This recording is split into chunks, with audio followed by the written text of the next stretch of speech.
Shalom, kiranya hari ini penuh kasih karunia dan kiranya kebenaran Kristus atas kita semua. Amin. Saudara, hari ini kita akan masuk dalam seri Bapak Apostolik atau bisa disebut juga Bapak Gereja Rasuli. Dan ini adalah seri yang cukup panjang. Kiranya Tuhan yang akan memampukan dan menolong kita semua. Amin. Saudara, pertama, kita perlu mengenal siapakah para bapak rasuli itu. Siapakah para bapak gereja itu dan mengapa mereka selalu disebut-sebut di dalam sejarah kekristenan. Apa sih jasa mereka terhadap keimanan kita? Saudara, untuk dapat mengenal Tuhan secara pribadi, tentu kita terlebih dahulu perlu diajar untuk memahami siapakah Tuhan itu.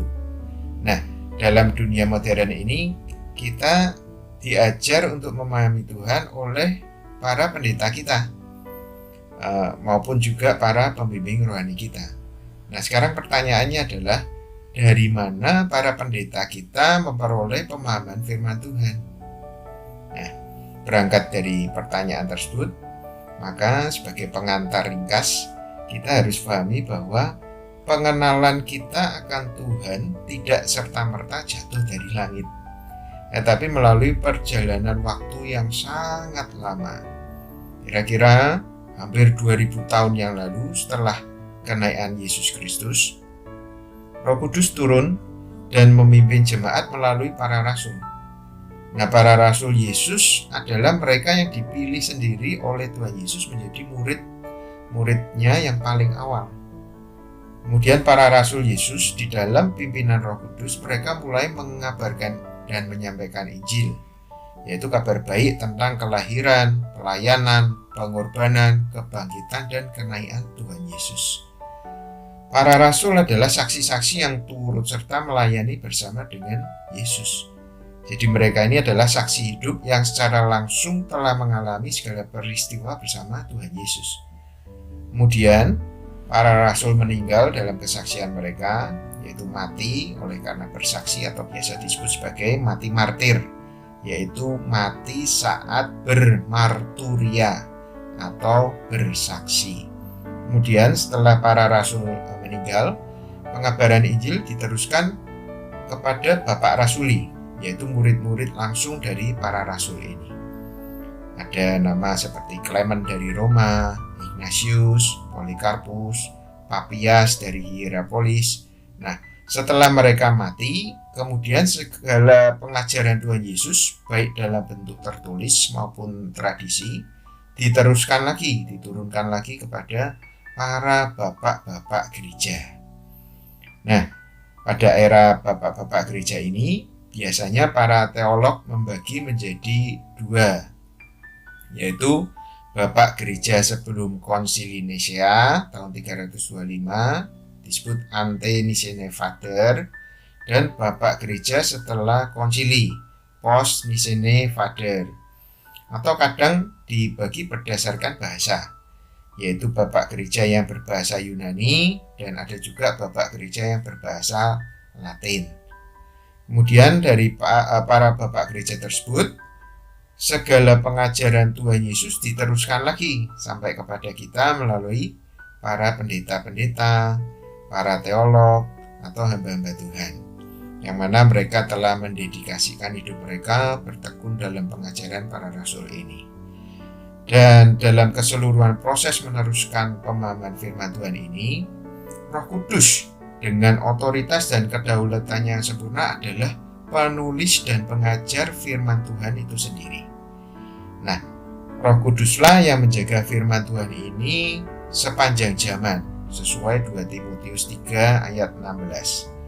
Inilah yang disebut sebagai ajaran yang sehat oleh Rasul Paulus, yaitu semua ajaran yang telah kita terima dari para rasul Yesus dan terus kita ajarkan kepada jemaat Tuhan di bawah otoritas dan kedaulatan penuh Roh Kudus. Nah, baiklah, itu tadi sedikit pengantar kita. Sekarang pada seri pertama ini kita akan mengingat sedikit sejarah para rasul sampai kepada Bapak Rasuli. Seperti tadi sudah disebut, Perjalanan penyampaian Injil dimulai setelah Tuhan Yesus naik ke surga. Kemudian dimulailah era gereja Tuhan di bawah pimpinan Roh Kudus yang dimulai dari Yerusalem. Gereja di Yerusalem dipimpin oleh Rasul Petrus bersama dengan Rasul Yohanes dan Yakobus. Pada awalnya mereka berpusat di Yerusalem dan tempat ibadah mereka masih menyatu dengan tempat ibadah Yahudi, baik itu di Bait Allah maupun di sinagoga-sinagoga. Pada awalnya, orang Kristen itu dianggap sebagai mazhab baru atau cabang baru agama Yahudi. Karena pengikut mereka, awalnya sebagian besar adalah orang-orang Yahudi yang ada di Palestina. Rasul Petrus memberitakan Injil dan berpusat di Yerusalem bersama dengan Yohanes dan Yakobus. Nah, pelayanan mereka sampai ke wilayah Asia. Kebanyakan jemaat mereka adalah orang-orang Yahudi yang tinggal di wilayah Palestina yang berbahasa Aramaik. Dan kemudian sekitar tahun 63 Rasul Petrus sudah pindah ke Roma. Sedangkan Rasul Paulus, dia melayani orang-orang Yahudi diaspora atau orang Yahudi perantauan dan orang-orang non-Yahudi. Pada umumnya, baik Yahudi perantauan maupun non-Yahudi, mereka berbahasa Yunani sebagai bahasa internasional. Nah, wilayah pelayanan Rasul Paulus terbentang mulai dari Antioquia sampai Makedonia, bahkan pada akhirnya sampai ke Roma, Italia. Timotius, murid Paulus, melayani di Efesus, kemudian Titus melayani di Kreta, dan kemudian ada tabib Lukas dari Antioquia. Dia adalah penulis Injil Lukas dan juga murid langsung dari Rasul Paulus yang merupakan saksi mata Injil dari abad pertama. Pelayanan gereja pada era Rasul Petrus dan Paulus berujung sampai pada era penganiayaan jemaat Kristen, yaitu pada masa pemerintahan Kaisar Nero. Orang Kristen mengalami penganiayaan hebat pada masa pemerintahan Nero. Nah, Rasul Petrus dan Paulus dihukum mati pada era ini di sekitar tahun 66. Kemudian Linus, murid Paulus yang pernah disebutkan dalam surat 2 Timotius, menggantikan jabatan Petrus di Roma. Selanjutnya, 12 tahun kemudian, Anakletus menggantikannya menjadi uskup kedua setelah Rasul Petrus.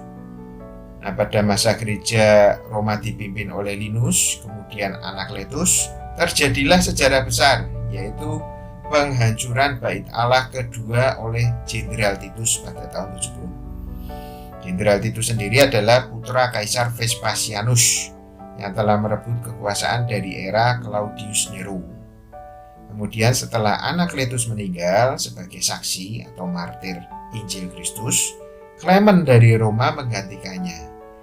Clement ini namanya tercantum di surat Filipi 4 ayat 3. Nah, kali ini kita akan membahas Bapak Rasuli Clement dari Roma. Saudara, Bapak Rasuli Clement itu lahir sekitar tahun 30 pada era Tuhan Yesus melayani. Ayahnya adalah senator Romawi dan merupakan sahabat dari Kaisar Vespasianus. Menurut Tertullianus, Clement diangkat menjadi uskup oleh Rasul Petrus sendiri, karena memang Clement telah melayani dan dikenal baik oleh Petrus maupun Paulus. Dan di dalam tradisi Katolik, Clement ini adalah paus ketiga setelah Petrus. Melalui surat Clement kepada jemaat Korintus, yaitu Epistolos 1 Clement atau surat Clement, kita bisa mengetahui keadaan jemaat Korintus pada sekitar tahun 80 sampai 90. Saudara, pada masa itu jemaat Korintus merupakan sebuah gereja atau jemaat yang cukup terpandang dan bergengsi. Tetapi di dalam surat Clement 1, bukti sejarah mengatakan bahwa jemaat Korintus sedang menghadapi dilema di dalam gereja tersebut. Jemaatnya saling berselisih, memperebutkan kedudukan. Kemudian uskup yang sudah ditunjuk oleh rasul-rasul ditolak oleh sebagian jemaat di sana. Mereka tidak mau tunduk pada otoritas gereja utama, yaitu yang ada di Roma. Kemudian Clement menuliskan nasihatnya di dalam surat tersebut. Dia menegur mereka untuk tidak meninggalkan sikap takut akan Allah. dan berhenti dari mengikuti nafsu-nafsu yang membangkitkan persaingan yang cemar.